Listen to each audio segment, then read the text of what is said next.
So for me, it's a queen of my Indian classical instruments. मैं इसको एक रानी मानता हूँ अपनी। तो ये कैसे दिमाग में आया कि क्लासिकल इंस्ट्रूमेंट को हम इतना फ्रेश बना दें कि आज की जनरेशन इसको पसंद करना शुरू करे? एक सारंगी प्लेयर को स्टेप उठाना पड़ता है सारंगी का नजरिया बदलने का। उस चीज के वजह से मैंने ये सोचा कि सारंगी को सिर्फ क्लासिकल में नहीं, सारंगी को और जॉनर्स में भी इंट्रोड्यूस करो। तो एक वो सपना था, वो सपनों में से 100,000 ऑडियंस था।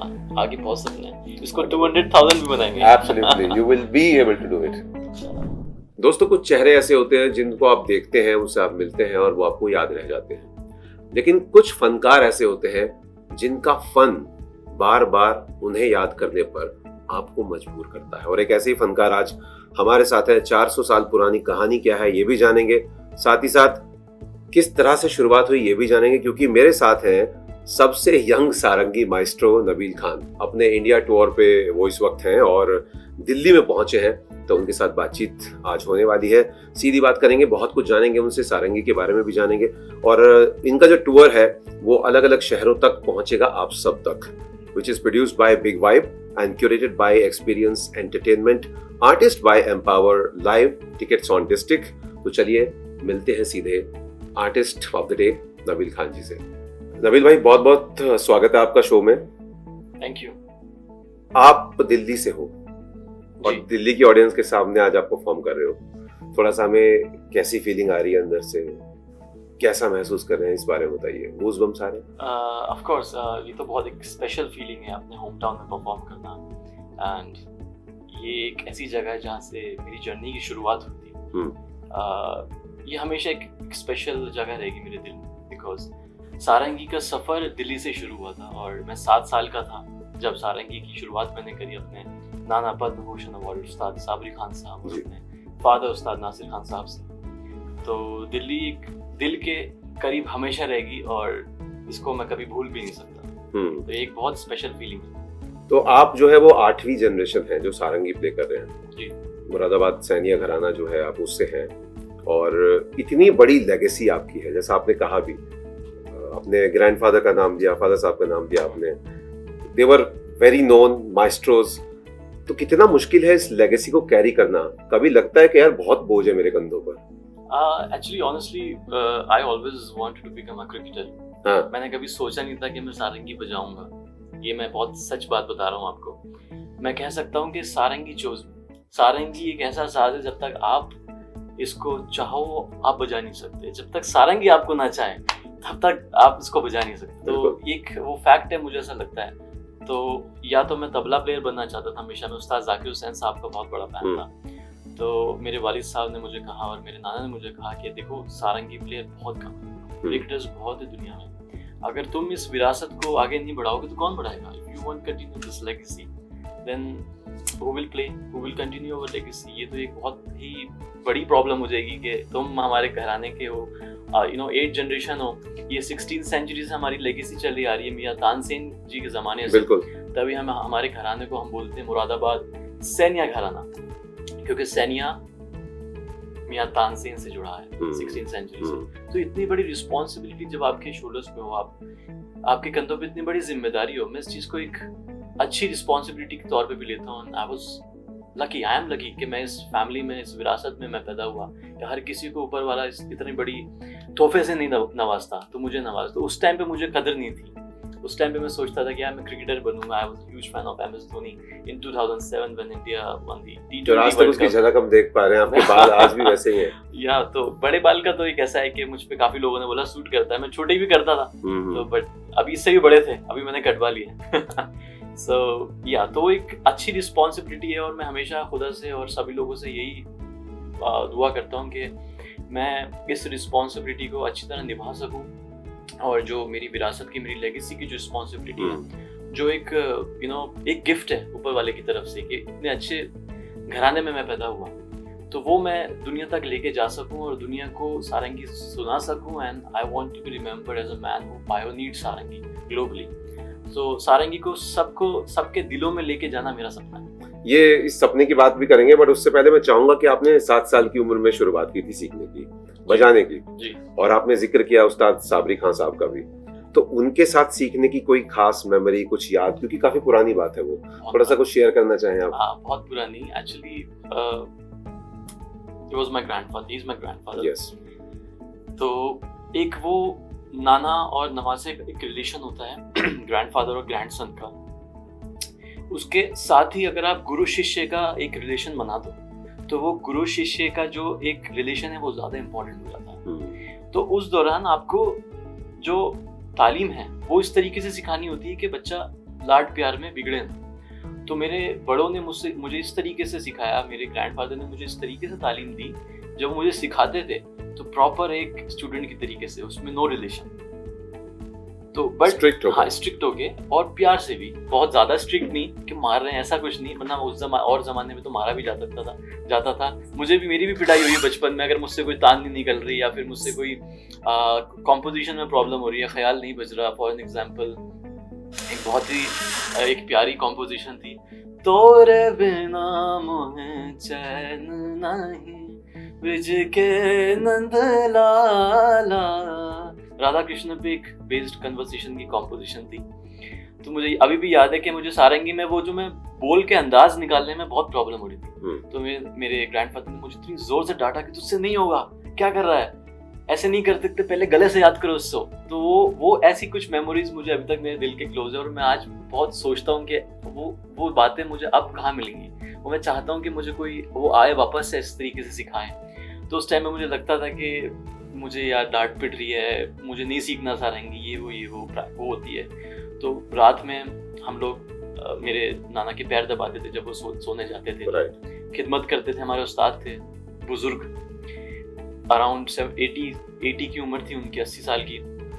तो उस टाइम पे वो रात के सोते हुए जब हम पैर दबाते तो मुझे दुआ देते थे, खूब नाम हो तुम्हारा, खूब आगे जाओ। तो कहते बेटा ये सब जो चीज़ें ना ये आगे याद आएंगी, तो मैं तुम्हें डांटता हूँ, सिखाता हूँ, इसको दिल पे मत लेना। देखो अब तुम मेरे नवासे हो, ठीक है, ये एक लेगेसी, अगर मैं तुम्हें नहीं सिखाऊंगा तो किसे बताऊंगा। तो ये सब जो चीज़ें ना बेटा तुम्हारे आगे काम में आएगी, जब तुम आगे जाओगे तो ये चीज़ें याद करोगे। और वो 2007, 8, 9 की बातें हैं। मुझे अब एक्चुअली में एहसास होता है कि वो उन दुआओं में कितनी बड़ी ताकत है। हम बोलते हैं ना कि ऐसे दुआ में इंसान की, लेकिन वो एक शक्ति होती है, वो एक ताकत होती है जो आगे जाके आपको पता चलता है। उसका फल हमें आज दिखाई दे रहा है। 20 से ज्यादा कंट्रीज में आप जो है वो परफॉर्म कर चुके हैं। बस मेहरबानी सबकी। लंदन से दुबई, उसके बाद आपने रिसेंटली टाइम स्क्वायर पे आप फीचर हुए हैं। वो एक मोमेंट कैसा था, उसके बारे में बताइएगा, because you were the only the very first sarangi player to be featured over there. Exactly. So वो मंजर एक ऐसा था कि यू नो टाइम स्क्वायर में आई वाज देयर, तो उन्होंने देखा कि एक लेगेसी है, एक लेगेसी हम किस तरीके से स्टोरी दिखा सकें और फीचर कर सकें। So thanks to them, thanks to the people जिन्होंने ये ऑर्गेनाइज किया, ये किया। सारंगी के लिए एक बहुत बड़ी बात थी, यू नो, अपने कंट्री से दूसरी जगह पे आके 24 घंटे तक एक बिलबोर्ड में वो एक legacy, sarangi legacy about Nabeel Khan, sarangi about उस्ताद साबिर खान साहब, अबाउट मुरादाबाद सैनिया घराना, वो लेगेसी को मैं एक इंटरनेशनली ग्लोबली लेके जाना एक बहुत बड़ी, एक मेरे लिए एक मैं कह सकता हूँ एक मेरा अचीवमेंट था जो मुझे वहाँ मिला।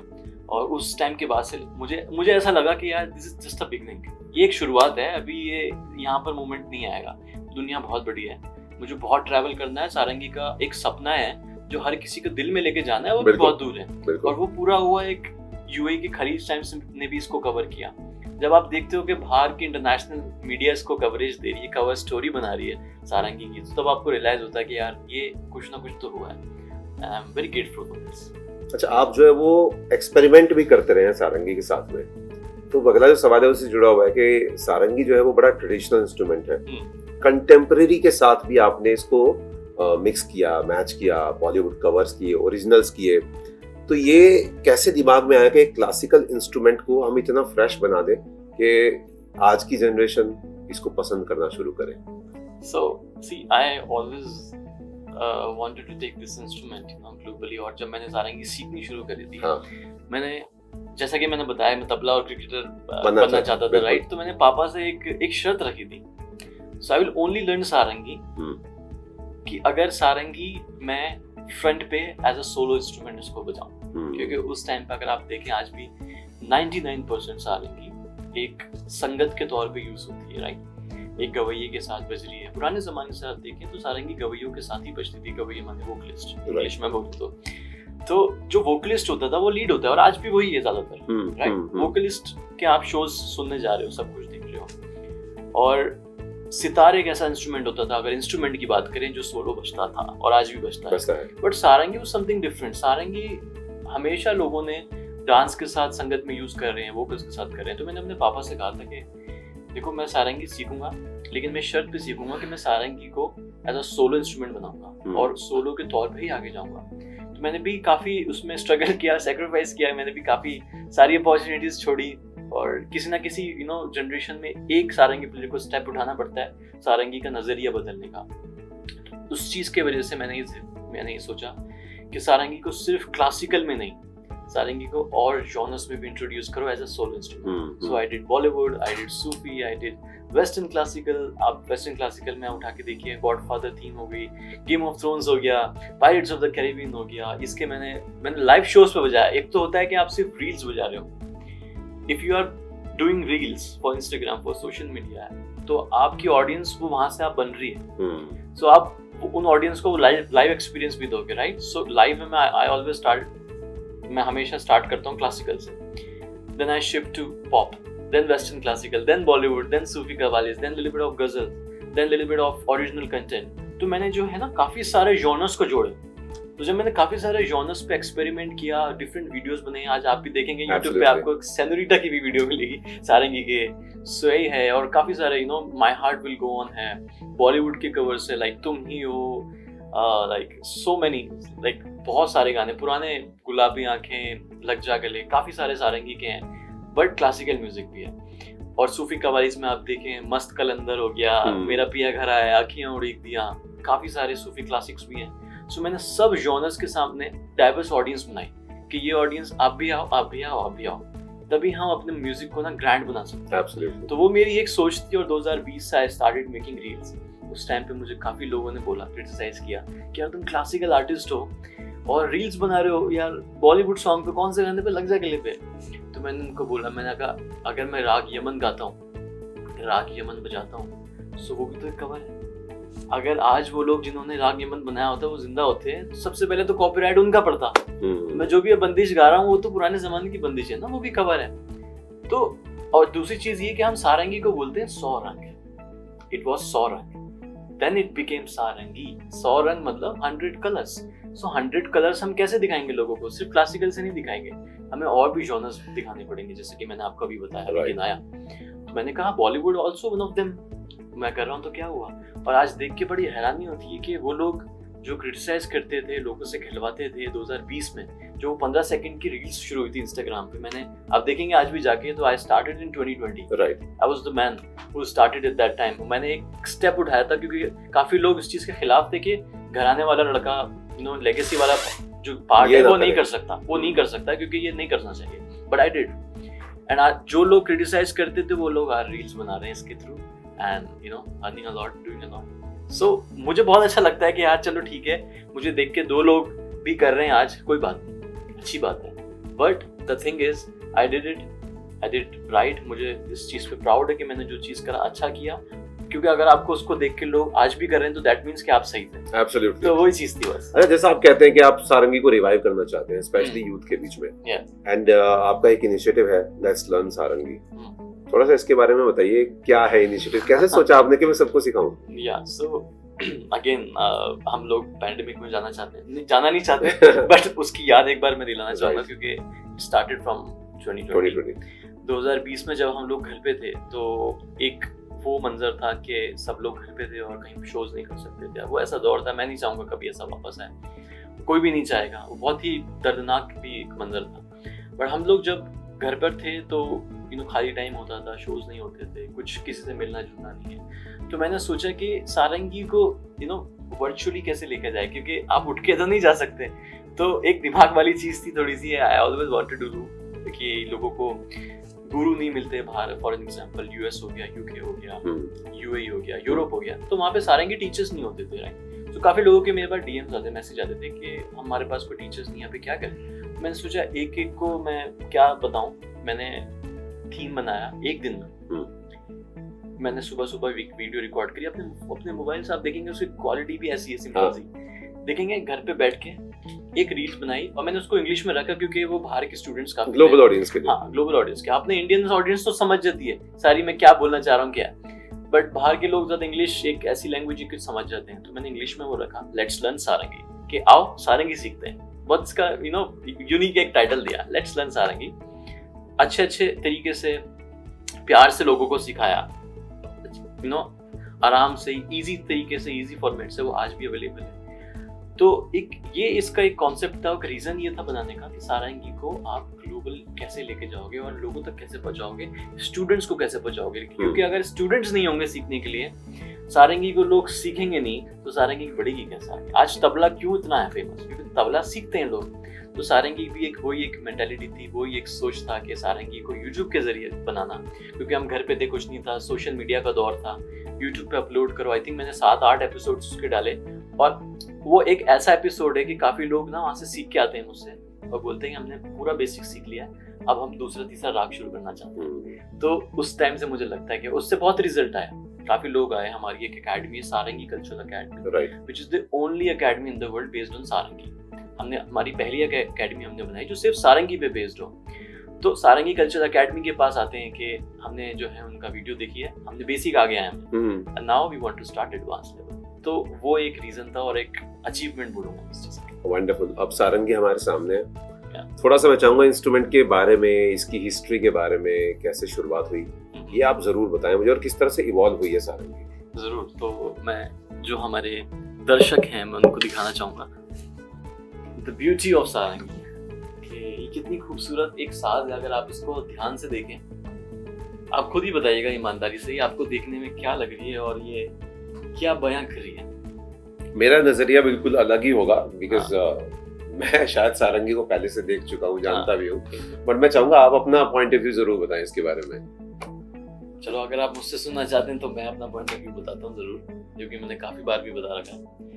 शुरू से शुरू करते हैं। सारंगी आई कहाँ से और सारंगी को क्या बोलते हैं, सारंगी का नजरिया क्या है, सारंगी में होता क्या है, सारंगी बनती कैसे। सारंगी को पहले जमाने में कहा जाता था 100 रंग, और 100 रंग इसलिए कहा जाता था क्योंकि इसको हिंदी में बोलते हैं, इंग्लिश में हो गया 100 कलर्स, राइट। सो इसमें से 100 अलग अलग तरह के रंग निकल सकते हैं। और वो कैसे, for an example, we have classical music, we have folk music, we have regional different musics, we have thumri, we have tappa, we have kajri, we have western classical, we have pop, sufi, qawwalis, rock, jazz, metal। So different रंग हैं, अलग अलग रंग हैं इस चीज में से जो निकल सकते हैं। तो 100 रंग से ही बनी सारंगी। तो आजकल के जमाने में इसको लोग बोलते हैं सारंगी, 100 रंगों से ये बनी है। अब बात करते हैं कि इसकी बनावट पे। अगर आप देखें कि ये एक लकड़ी से बनी है जिसको बोलते हैं तुन वुड। इसका जो नाम है उसको बोलते हैं तुन। तुन बहुत पुराना स्टाइल है सारंगी को बनाने के लिए, क्योंकि यूज करते थे, क्योंकि ये बहुत ही मजबूत होती है और ट्रेडिशनल स्टाइल भी है इसको उस जमाने में बनाने के लिए। और एक single piece of would say बनी हुई है, आप देखते हैं इसमें कोई भी जोड़ नहीं होता। Now if we look carefully, we have a human shape structure, right? Nice hairstyle spikes, right? Then we have 2 eyes, mouth, chest and stomach, और कान भी हैं सुनने के लिए, right? तो अगर आप देखेंगे तो जब आप इसको सुनते हैं तो ऐसा लगता है कि कोई माशूका, कोई प्यारी सी सुंदर सी कन्या इसको गा रही है। इसकी जो आवाज है वो हमारे दिल से और गले के बहुत नजदीक है। जब आप सारंगी सुनेंगे ना तो ऐसा लगेगा कि यार ये तो एक कोई गा रहा है बैठ के, कोई गा रही है बैठ के। So for me, it's a queen of my Indian classical instruments. मैं इसको एक रानी मानता हूँ अपनी, और मुझे इससे प्यार है, इसको मुझसे प्यार है, मेरी माशूका है, मेरी मोहब्बत है। Secondly, मेरा ये एक एक्सपीरियंस इतने साल मैंने सारंगी के साथ बिताया है, that sarangi is a female instrument. Right. Why? Because it's sometimes hard to tune सारंगी। थोड़ी नखरीली है, थोड़ा मुझे सताती है कभी कभार। अगर इसको मैं ना बजाऊँ तो, लेकिन ना रियाज करूँ, ना प्रैक्टिस करूँ तो अगले दिन नाराज हो जाती है, रूठ जाती है। तो मैं इसको बोलता हूँ कि यार ठीक है, कोई नहीं, मैं इसमें मेहनत करता हूँ, थोड़ा प्यार करता हूँ, इसको ट्यून करता हूँ अच्छे से, प्यार से म्यूजिक बजाता हूँ, रोमांटिक म्यूजिक बजाता हूँ, रोमांटिक राग बजाते हैं, गॉड मल्हार बजाओ, राग मारो बिहाग बजाओ, मधुबंती बजाओ, ताकि थोड़ा माने। तो इस तरीके से मैं इसको बोलता हूँ फीमेल। और दूसरी चीज बहुत खूबसूरत भी है ना, देखो उसको सजा के भी रख रखा है मैंने। अब इसकी बनावट पे आए तो this is made up of camel bone. ये एक पुराना स्टाइल है बनाने का, क्योंकि लोगों का मानना था कि इसमें से आवाज बहुत फर्क आता है अगर आप इसको कैमल बोन यूज करते हो तो। ये बोन है, ये this goat skin, this gut strings and this is also camel bone bridge. These are the plugs, these are the packs to tune the sarangi. और total we have 39 strings in my sarangi. Right. अलग-अलग सारंगी में अलग होती है, but 90% जो Indian classical सारंगी होती है सब में 39 strings होती हैं। वो रेजोनेंस के लिए होती है। ये मेजर हमारे पास स्ट्रिंग्स हैं, 3 मेजर स्ट्रिंग्स we have. तो ये एक सारंगी की एक हिस्ट्री है। और अगर आप देखें कि अलग अलग जगह पे अलग अलग सारंगी होती हैं। If you go to Rajasthan you have Rajasthani folk sarangi, if you go to Nepal, if you go to Kashmir, if you go to Punjab, वहाँ पे आपको डिफरेंट फोक सारंगी, रीजनल सारंगीज मिलेंगी। बट ये एक ऐसा स्टाइल है सारंगी का जो गायकी अंदाज है, हिंदुस्तानी क्लासिकल अंदाज है, जो वोकलिस्ट हिंदुस्तानी ख्याल गाता है उसके लिए सारंगी ये पूरा उसको कॉपी करके बनाई हुई है। क्योंकि वो हर जॉनर गा सकता है तो ये भी हर जॉनर बजा सकती है, क्योंकि फोक सारंगी में वो चीज नहीं निकलती, बट इस सारंगी में हम सब चीज बजा लेते हैं। वो कल्चर और टेस्ट के हिसाब से। हाँ, वो कल्चर टेस्ट के हिसाब से ये पूरा एक हिंदुस्तानी सारंगी। बिल्कुल, दैट्स अ थिंग। ये सेंट्रल गवर्नमेंट है, वो स्टेट गवर्नमेंट है। एब्सोल्युटली ये चीज है। अच्छा, थोड़ा हटके सवाल मैं आपसे जानना चाहूंगा कि स्टेज के बाहर नबील खान जो है वो कैसे इंसान है? कैसे इंसान है तो ये तो दूसरे लोगों से ज्यादा बता पाएंगे, बट क्योंकि मैं कैसे बताऊं, मैं स्टेज के बाद इतना कोई फैंसी नहीं हूँ टू बी ऑनेस्ट। मुझे आम जिंदगी ज्यादा पसंद है। स्टेज के बाद जब शो होता है, उसके बाद शो पहले की मैं आपको दोनों चीज़ बताऊँ। जब स्टेज पे मैं जाने वाला होता हूँ तो मैं थोड़ा सा अपने बड़े बुजुर्गों को, उस्तादों को याद करता हूँ, माँ बाप को याद करता हूँ, ऊपर वाले को से दुआ मांगता हूँ कि मेरा शो बहुत अच्छा हो। और जब वो अच्छा होता है तो उसके बाद जब जाता हूँ मैं तो मुझे भूख लगती है सबसे पहले। तो मैं खाने में पसंद करता हूँ कि शो के बाद मैं अच्छा खाना खाना पसंद करता हूँ और थोड़ा रिलैक्स होना पसंद करता हूँ और थोड़ा चिल होना पसंद करता हूँ। थोड़ा रिलैक्स करना, थोड़ा वाइब लेना, आराम से बैठना, सुकून से बैठना। मैं यूजुअली अभी 4-5 साल से दुबई में ज़्यादा रहता हूँ, तो अपने घर आके मेरा जो जहाँ मैं रहता हूँ उसके फ्रंट भी में बुर्ज खलीफा है, तो वहाँ थोड़ा सा जाकर रिलैक्स करना, म्यूजिक नहीं सुनना, क्योंकि वो 2 घंटा म्यूजिक से रिलैक्स करता हूँ मैं शो के बाद आके। गर्म पानी से शावर लेता हूँ, थोड़ा रिलैक्स करता हूँ और फिर उसके बाद नहा धो के बैठ के अपने मम्मी पापा को कॉल करता हूँ, उनको बताता हूँ कैसा रहा show, which is very important. Her show के बाद, हर शो से पहले उनको मैं फ़ोन करता हूँ। तो शो के आसपास ये रहता है। और आम जिंदगी में आप देखें तो मैं बहुत ज़्यादा कोई फैंसी किस्म का इंसान नहीं हूँ, मुझे बहुत सिंपल लाइफ पसंद है। इसी से जुड़ा हुआ सवाल है मेरे पास में जी। आपने कहा क्रिकेट पसंद है आपको, हाँ। ट्रैवल आपको काम के लिए करना पड़ता है, शो के बाद आपको भूख बहुत लगती है, हाँ। फैशन आप, क्योंकि शो से पहले मैं खाना पसंद नहीं करता। बिल्कुल। तो इनमें से सबसे ज्यादा वक्त किस चीज में आपका लगता है? फैशन में, ट्रैवल में, फूड में या फिर क्रिकेट में? ट्रैवल में और फूड में। हाँ। या ट्रैवल और फूड में लगता है, उसके बाद फैशन में लगता है। ये क्रिकेट अब पीछे छूट गया। हाँ, क्रिकेट पीछे छूट गया। क्रिकेट इसलिए पीछे छूट गया क्योंकि जब MS धोनी नहीं रहे तो फिर क्या फायदा ना वो चीज। But still I do have so many players जिनको मैं पसंद करता हूँ और मैचेस भी देखता हूँ। बट मैं ज्यादातर अब टेस्ट क्रिकेट देखना पसंद करता हूँ। तो T20 में ऑनेस्टली मेरा कोई ज्यादा इंटरेस्ट नहीं है। वो 2007-8 में था जब इंडिया ने जीता था। अब honestly I would love to watch test cricket. मुझे टेस्ट क्रिकेट में बहुत इच्छा है, लेकिन वो बहुत ज्यादा होते नहीं है। तो ये एक रीजन है कि मेरा ट्रैवलिंग में वक्त ज्यादा था। आई लव ट्रैवलिंग, मुझे ट्रैवलिंग करना बहुत पसंद है और नई नई जगह एक्सप्लोर करना, नई नई चीजें देखना। अभी recently I wanted to go to Edinburgh, मैं वहाँ गया। तो that we have seen on your Instagram. Edinburgh एक ऐसी जगह है कि अब तक ही मुझे ऐसा लगता है कि it is the best place ever.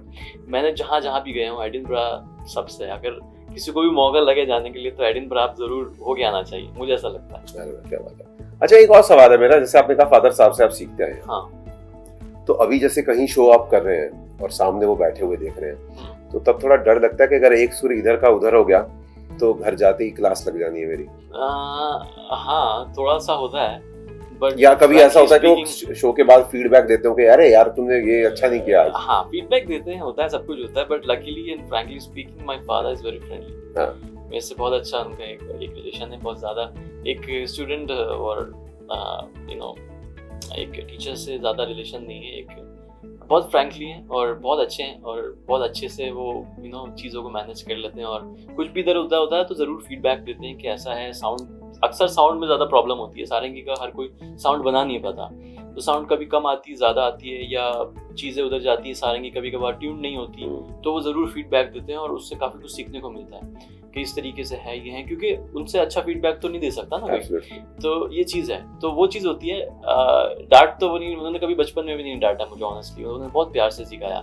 मेरे मामा ने मुझे बहुत डांटा और बहुत मारा है जब मुझे सारंगी सिखाते थे। उस्ताद कमाल साबरी साहब, उन्होंने भी मुझे सारंगी सिखाई है, बहुत सिखाई है, और उन्होंने मुझे ऐसा मारा है कि यहाँ मार के गस गस तोड़े हैं। ये जो वो होता है ना, ये बिल्कुल ये जब मुझसे कोई तान नहीं निकलती थी तो हाथ आगे करते थे और ये यहाँ मारते थे, यहाँ मारते थे, यहाँ मारते थे और यहाँ मारते थे, हाथों से नहीं, इसी से। तो ये तोड़े भी हैं, ये मारे भी हैं बहुत, और वो मारने का रिजल्ट ये है कि आज वो ताने निकलती हैं।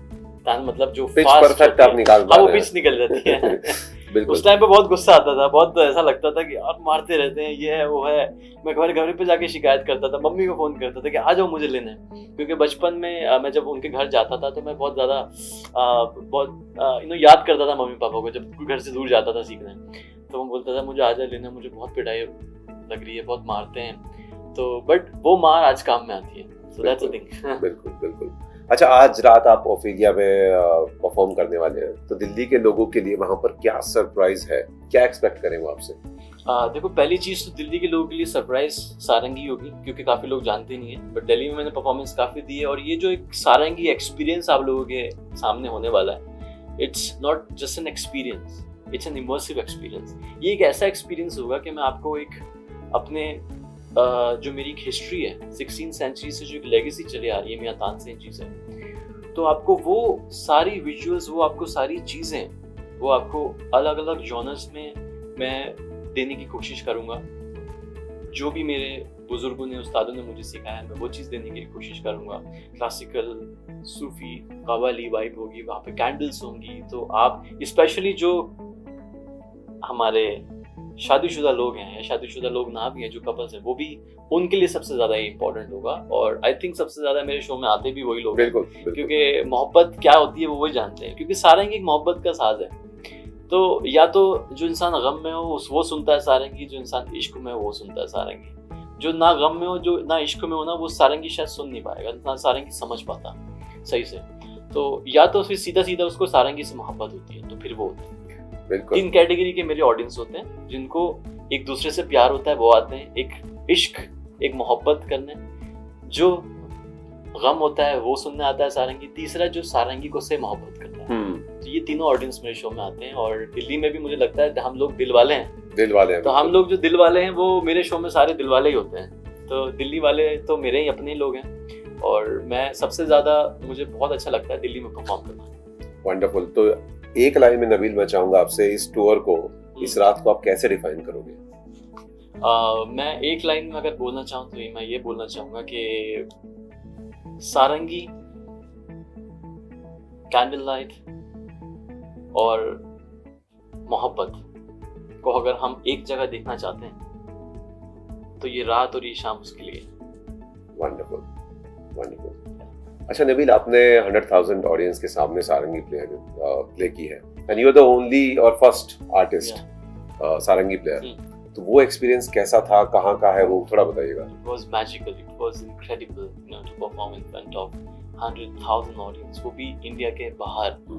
आप लोगों को, मैंने कभी सोचा नहीं था ऑनेस्टली, ये मैंने सोचा था कि मैं परफॉर्म करूंगा ज़्यादा से ज़्यादा 5,000 10,000 मैक्सिमम ऑडियंस के साथ, मतलब 1 लाख लोगों के सामने बजाना, वो भी इंडिया के बाहर। दुबई में we did in Zabeel park last year, मुझे डेट भी याद है 26 अक्टूबर 2025। वो हमेशा मेरा मंजर रहेगा सामने, हमेशा मेरे दिमाग में रहेगा। तो वो चीज़ एक ऐसी थी, मैं जब ग्रीन रूम में था तो मैं सोच रहा था कि यार चलो ठीक है, नॉर्मल, हर बार ऐसी होता है। जब मैं स्टेज पे गया तो माई आईज लाइक, मैं ऐसा था क्या, मतलब मेरे मुंह से पहले शब्द पता है क्या निकला? सुभान अल्लाह, कि अल्लाह ताला ने आज ये मौका दिया, ऊपर वाले ने सबकी दुआओं से,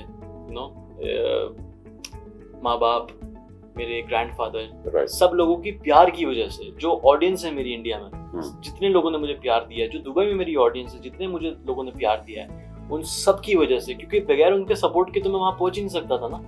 तो मैं वहाँ पहुंचा, मेरे दिमाग में 1 मिनट तक मैं था कि मैं परफॉर्म क्या करूँ यार, कि मतलब इतने सारे ऑडियंस के सामने मैं परफॉर्म कैसे कर सकता हूँ। मतलब मैं लोगों को देख रहा, आई वाज काउंटिंग के वाह यार क्या। तो जब गाना स्टार्ट हुआ I was little bit nervous, मैं थोड़ा नर्वस था। तो मैंने उसको चलता गया। जब वो होटिंग तालियां बजी ना एक गाने के बाद, तब कॉन्फिडेंस आ गया। मैंने कहा यार दिस इज माय स्टेज, मुझे यहाँ पर जो करना है मुझे ये स्टेज पे करना है और ये मेरा स्टेज है। तो वो मैंने मेंटालिटी बनाई और वो परफॉर्मेंस मेरा हमेशा यादगार रहेगा परफॉर्मेंस। तो वो एक सपना था, सपनों में से एक सपना था। वो भी एक इजी चीज़ नहीं थी वहाँ तक पहुँचना। असल में मैंने एक हमेशा सारंगी को अलग अलग जगह पे लेके जाना चाहता था। I move to Dubai gave me the golden residency. I was the first sarangi player, youngest Indian classical instrumentalist जिनको गोल्डन रेजिडेंसी मिली टैलेंट बेस पे, दुबई ने दी मुझे। वो भी एक मेरे लिए एक अवार्ड है, एक अचीवमेंट है, राइट। तो वो दी, खलीज टाइम्स में कवर हुआ। फिर वहाँ से मैंने कैंडल लाइट एक कॉन्सेप्ट था वो देखा, वो उसको इंडिया में लॉन्च किया, क्योंकि वो एक ऐसा कॉन्सेप्ट था जो इंस्ट्रूमेंटलिस्ट पे बेस्ड था। क्योंकि हमारे इंडिया में क्या होता है, हम सिंगर्स को ज़्यादा सुनने जाते हैं, बट आप वेस्टर्न कल्चर में देखें ना, वेस्टर्न मीडिया इंस्ट्रूमेंटलिस्ट को भी बहुत BBC न्यूज़ देख लीजिए आप, तमाम यूरोप देख लीजिए, UK देख लीजिए, US देख लीजिए, जो वहाँ का चेलिस्ट होता है, वायलिनिस्ट होता है, उसको बहुत अच्छी कदर और रिस्पेक्टफुल तरीके से लोग सुनने आते हैं थिएटर्स में। वो हमारे यहाँ मिसिंग है एक्चुअली।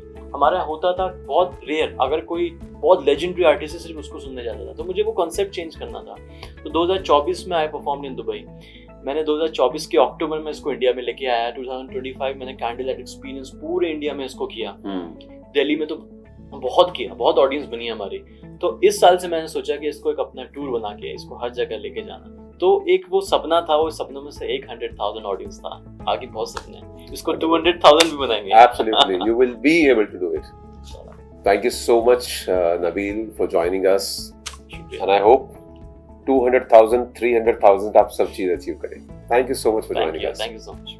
और दोस्तों, सारंगी की सौगात अब सिर्फ महफिलों तक नहीं है। न्यूयॉर्क से, टाइम स्क्वायर से लेकर अब दिल्ली आ चुकी है। नबील खान इंडिया टूर 2026 आज रात ओफिलिया में 9 बजे से, which is produced by Big Live, curated by Experience Entertainment, artist by Empower Live. Tickets available on Distic. तो दिल्ली आज रात का ये मौका जो है इसे छोड़िएगा मत, क्योंकि कुछ खास होने वाला है बिग वाइब के साथ।